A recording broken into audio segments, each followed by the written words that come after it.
গতকাল সন্ধেবেলা আমরা সব ভাই বোনরা মিলে গিয়েছিলাম মেলাতে।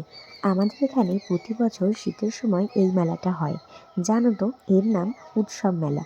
তো আমাদের বাড়ির অনেকটাই কাছে এই মেলাটা হয়। তো সবাই মিলে গিয়েছিলাম। আর দেখো কত বড় মেলা, আর অনেক অনেক দোকান বসে এই মেলাতে। তারপর এখানে আমি একটু দেখছিলাম যে অনেক জুয়েলারি পাওয়া যাচ্ছিলো, তো সেগুলো একটু দেখছিলাম। আর না, সত্যি দেখে যেন মনটা জুড়িয়ে যায়। এত এত জিনিস, মনে হয় কোনটা ছেড়ে কোনটা দেখবো। দেখো, চোখ একবারে মনে হচ্ছে ছানা বড়া হয়ে যায় যাকে বলে আর কি। আর অত বড় একটা নাগরদোলা এসছে। আমি না নাগরদোলায় চড়তে ভীষণ ভয় পাই, তাই আমার কখনো নাগরদোলায় আর চড়ার শখও হয় না। তারপর আমি চলে আসলাম এই দোকানটায়। এটা না মায়াপুর থেকে এসেছে। খুব সুন্দর ঠাকুরের জিনিস পাওয়া যাচ্ছিলো। তারপর আমি আর দুই ভাই মিলে এই বেলুনের গেমটা খেললাম। আর এখানে আমি না একটা বেলুন ফাটাতে পেরেছিলাম, জানো তো। মানে একটাই ফাটিয়েছি, একটাতেই আমি পেরেছিলাম।